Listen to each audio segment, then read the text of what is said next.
Soy Gabriela Fonseca y voy a hablar sobre la fisiopatología de la enfermedad inflamatoria intestinal. Agradezco al doctor Guillermo Beitia por su amable invitación a participar en este distinguido evento.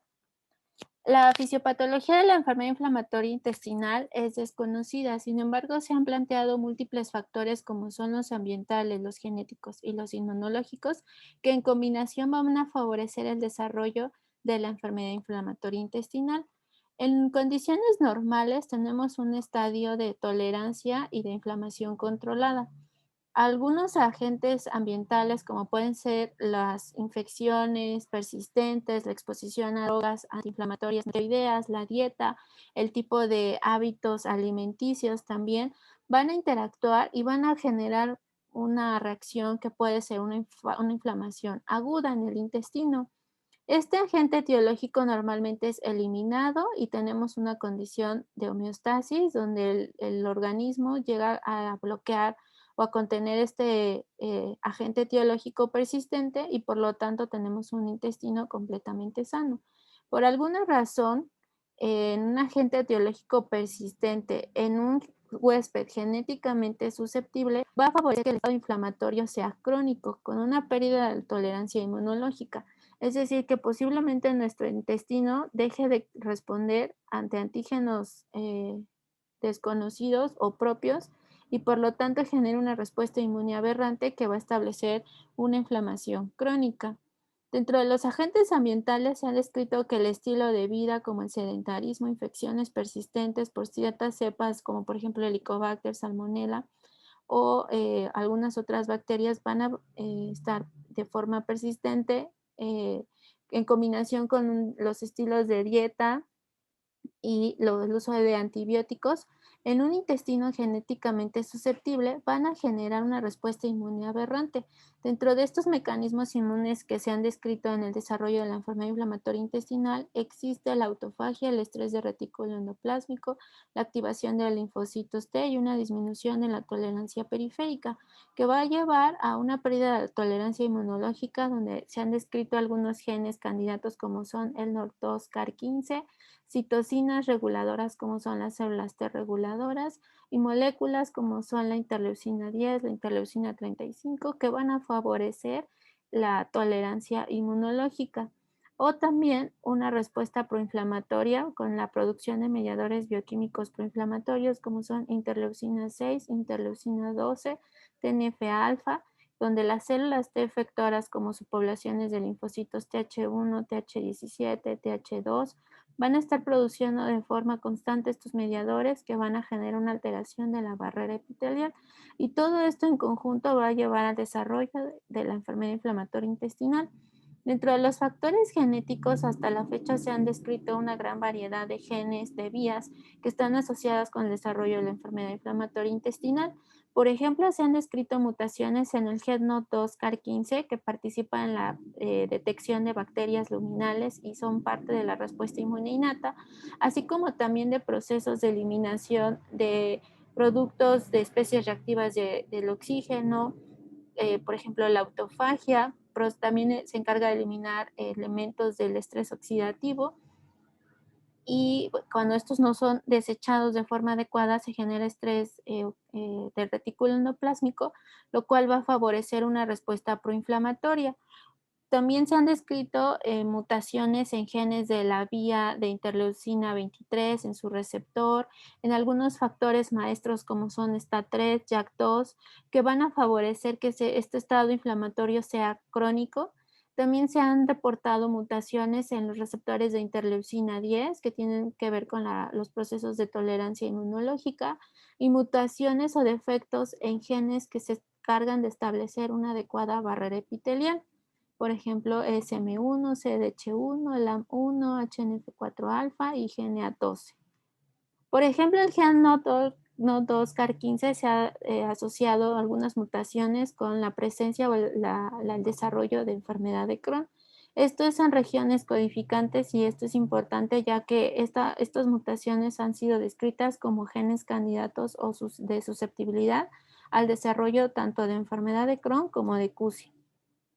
La autofagia es un proceso que también recientemente se ha estudiado Este proceso de autofagia se encarga de la degradación de proteínas y organelos disfuncionales que permite el autoabastecimiento celular a través del reciclaje de diversos sustratos energéticos. Este proceso se lleva a cabo en los lisosomas y en los autofagosomas, que son vacuolas de doble membrana. Algunas mutaciones en el gen ATGL16-1 treonina 300 ha sido como un gen de protección, ya que esto aumenta la tasa de autofagia y entonces facilita la eliminación de productos de desecho, y por lo tanto no se genera un estrés oxidativo ni estrés de retículo endoplásmico que va a desencadenar una respuesta proinflamatoria. Sin embargo, otras mutaciones en este gen ATGL16L1 de la alanina 300 se ha considerado como un alelo de riesgo, ya que este va a disminuir el proceso de autofagia en los macrófagos y va a generar una respuesta inflamatoria.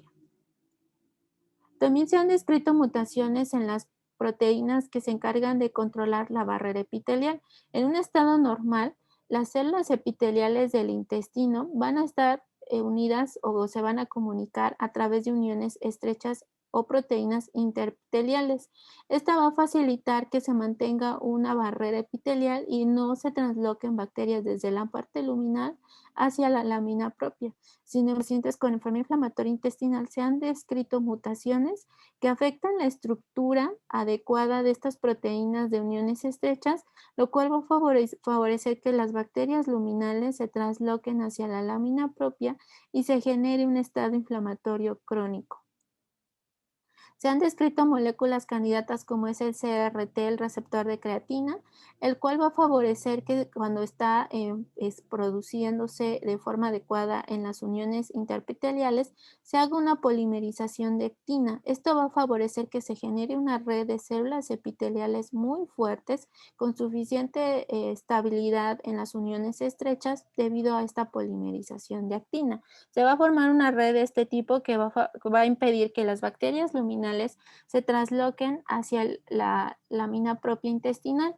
En los pacientes con enfermedad inflamatoria intestinal, por ejemplo, con CUSI o con Crohn, se han detectado niveles disminuidos de este receptor y por lo tanto la falta de polimerización de actina genera que estas uniones sean débiles, no sean suficientemente estables y por lo tanto en los espacios intercelulares permita que las bacterias luminales se trasloquen y se genere una respuesta inmune.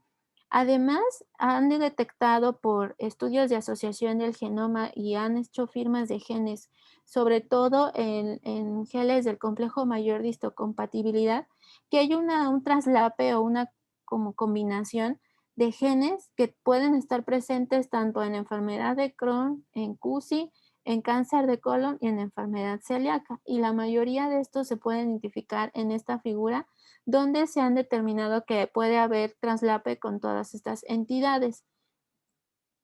A la fecha se han identificado varios genes, miles de genes que están desencadenando la respuesta inmune aberrante en los pacientes con enfermedad inflamatoria intestinal, ya que esta es una enfermedad poligénica. Sin embargo, en los recientes estudios se ha determinado que algunos genes van a tener una mayor producción o expresión en las células epiteliales del colon de estos pacientes, por ejemplo, en pacientes con CUSI, y su posible asociación con algún desenlace clínico.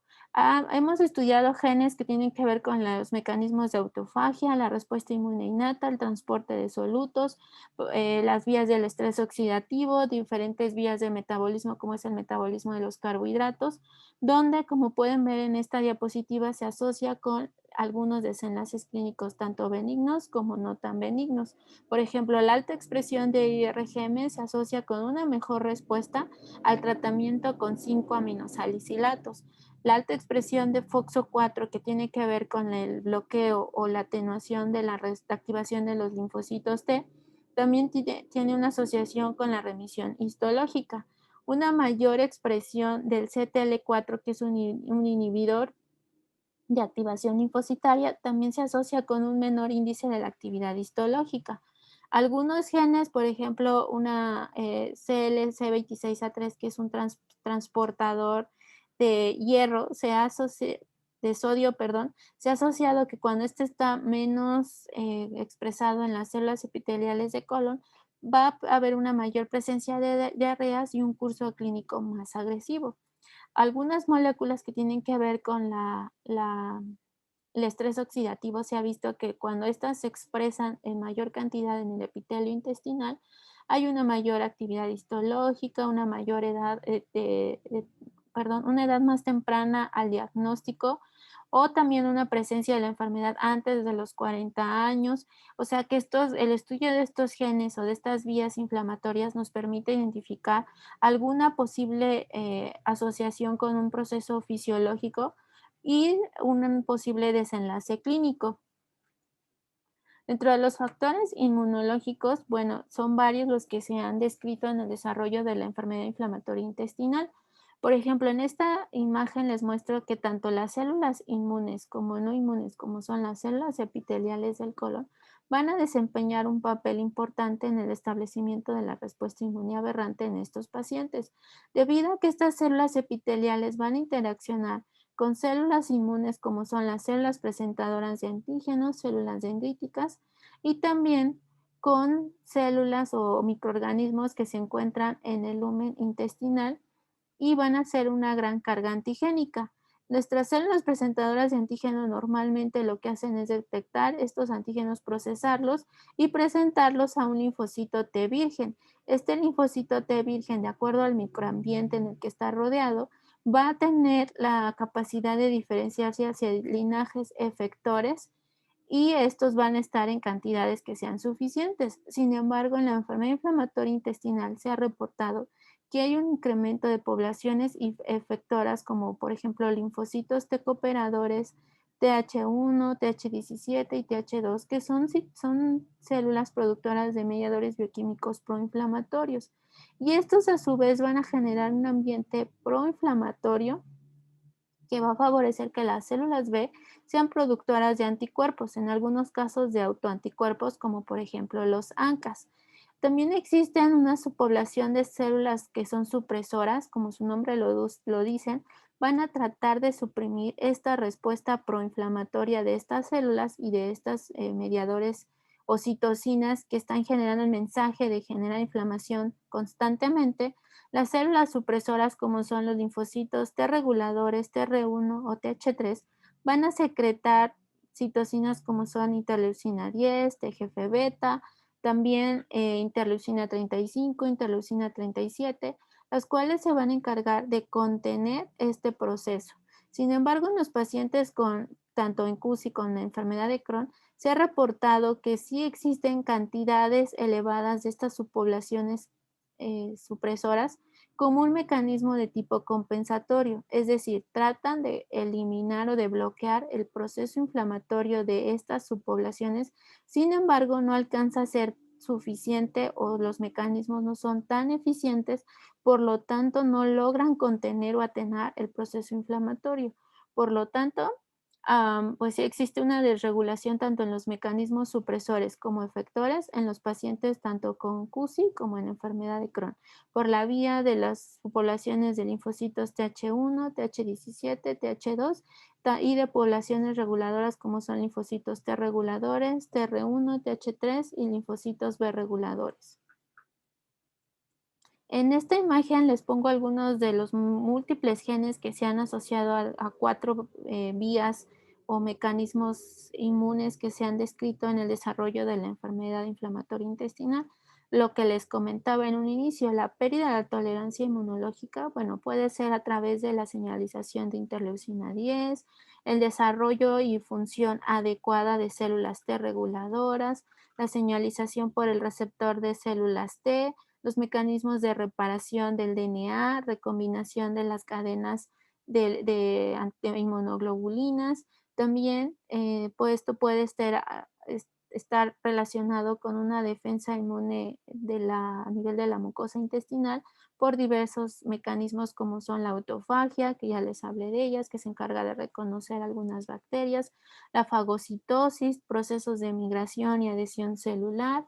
y también defectos en la barrera mucosa, en la barrera epitelial,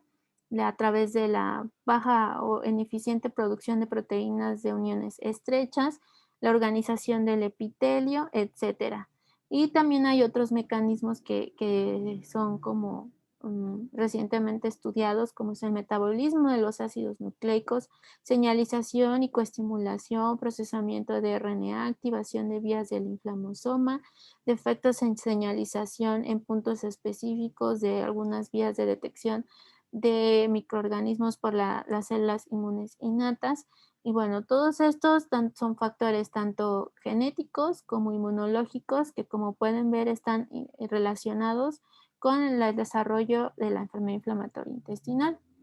Entonces, este modelo nos permite identificar moléculas claves en los mecanismos inmunes que van a facilitar la homeostasis y, por lo tanto, dirigir posibles blancos terapéuticos hacia estas vías fisiopatológicas que de todo no han sido bien comprendidas. Recientemente se han postulado también que hay mecanismos de reparación celular o de cicatrización, remodelación, ya que los pacientes con enfermedad inflamatoria intestinal pues tienen un alto grado, una tasa de remodelación debido al daño que genera la inflamación y esto genera la formación de pseudopólipos. Entonces, se ha descrito que en los pacientes con CUSI hay una mayor producción de metaloproteinasas y estas tienen que ver, por ejemplo, como metaloproteinasa 10 con otros procesos como son la migración y la infiltración de células que están en la periferia, es decir, a través de procesos de quimiotaxis. Entonces, lo que hacen las metaloproteinasas es funcionar como quimioatrayentes, los cuales van a traer desde el sitio donde está la inflamación, da células que están circulando a nivel periférico y entonces se acumulen aquí en la lámina propia, por ejemplo, macrófagos, y entonces se genere un ambiente proinflamatorio. Y algunas células como los fibroblastos también van a encargarse de secretar factores de crecimiento y degradar componentes de la matriz extracelular. Y en los pacientes con enfermedad de Crohn se han visto que algunas de estas metaloproteinasas van a tener esa función, pero logran, eh, aparte de ser quimioatrayentes, logran compensar el proceso inflamatorio, ya que van a secretar factores de crecimiento, por ejemplo, el TGF-beta, el factor transformante beta, y entonces esto va a favorecer una función de remodelación y reparación, mientras que en los pacientes con CUSI van a favorecer un ambiente de daño y de degradación de los componentes de matriz extracelular. Entonces, como pueden ver, una misma molécula, por ejemplo, las metaloproteinasas, van a actuar de forma diferente en un ambiente de CUSI que en un ambiente de enfermedad de Crohn. Por eso es importante estudiar estas moléculas en las dos entidades y en diferentes condiciones de la enfermedad, tanto en actividad como en remisión. Actualmente existen estrategias terapéuticas según blancos determinados en enfermedad inflamatoria intestinal, es decir, se han determinado vías o blancos a través del estudio de sus mecanismos para poder dirigir alguna posible terapia. Por ejemplo, en el reclutamiento celular, el mecanismo que se ha implementado es el bloqueo de la llegada de linfocitos T al sitio inflamado y para eso tenemos la terapia con antiintegrinas. También el bloqueo de mediadores bioquímicos proinflamatorios, es decir, bloquean la señal de inflamatoria en las células utilizando, por ejemplo, corticosteroides o mesalacinas.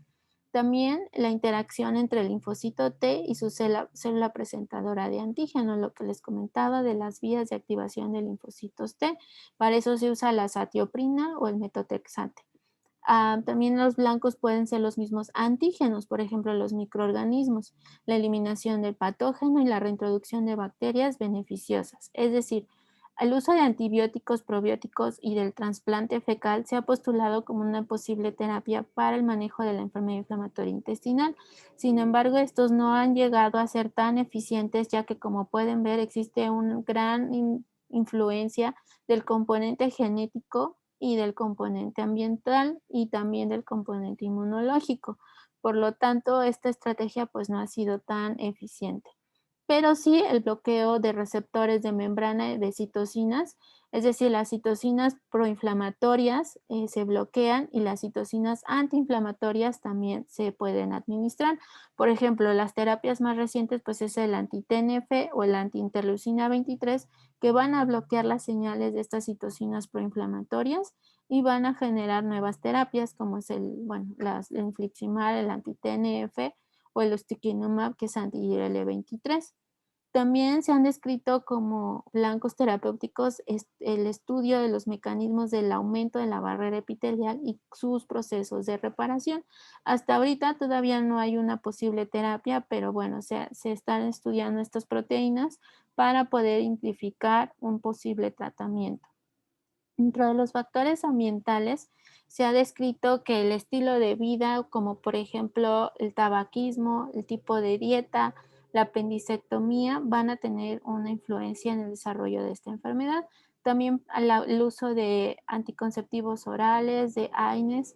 y la microbiota intestinal. Aquí se ha planteado la hipótesis de la higiene, donde se dice que el excesivo hábito de limpiarse o ser higiénico es un mecanismo que puede favorecer que se pierdan bacterias benéficas y entonces proliferen bacterias que no son tan benéficas, bacterias patobiontes, y entonces se genera un desequilibrio de la microbiota en todo nuestro organismo. Y esto favorezca que se generen señales tanto metabólicas que en combinación con los factores ambientales, genéticos e inmunológicos se presenta la enfermedad inflamatoria intestinal. Por ejemplo, en esta figura les muestro que el tabaquismo ha sido como un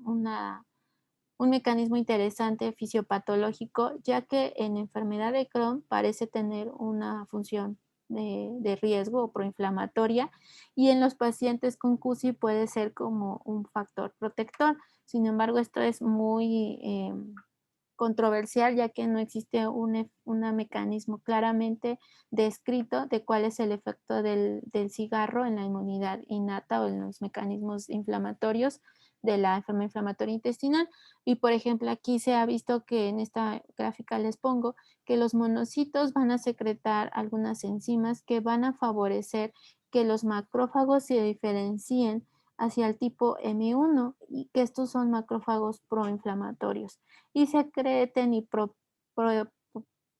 faciliten el establecimiento del ambiente proinflamatorio. También en los pacientes con CUSI se ha visto que ciertas moléculas como, interleucinas, por ejemplo, interleucina 10, en los pacientes con CUSI va a favorecer que el hábito tabáquico se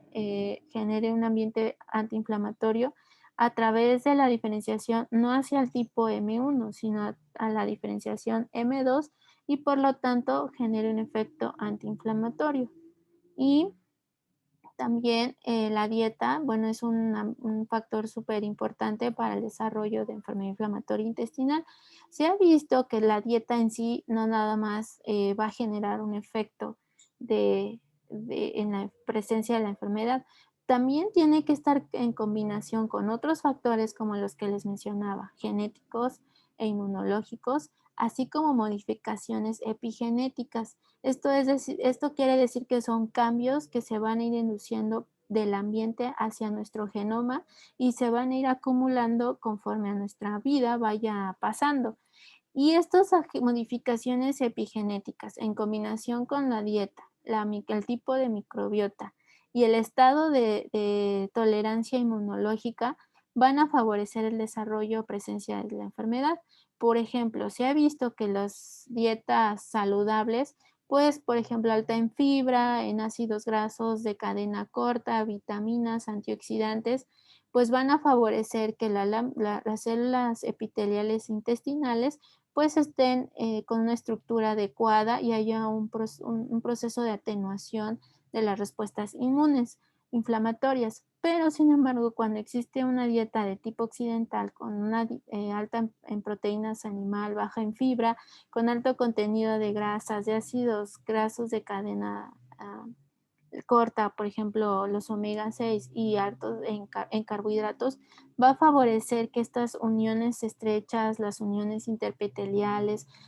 se dañen y haya una traslocación de las bacterias luminales, que haya una alteración de la microbiota, que se rompa este equilibrio, proceso de tolerancia y por lo tanto se establezca un proceso inflamatorio crónico como se ve en la enfermedad inflamatoria intestinal.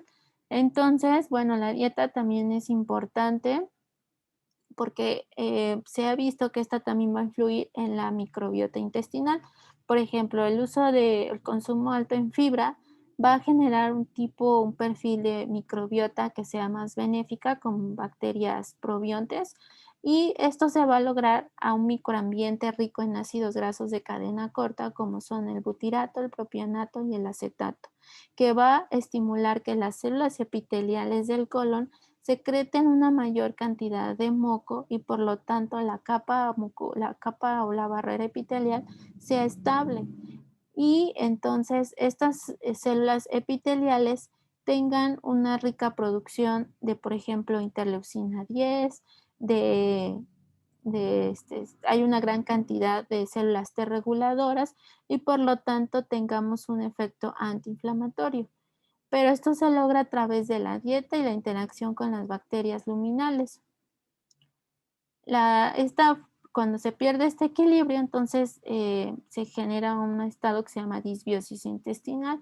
que van a alterar la microbiota intestinal y esto se debe a una baja ingesta de frutas, verduras, de fibra, un exceso de proteína animal, mal uso de antibióticos,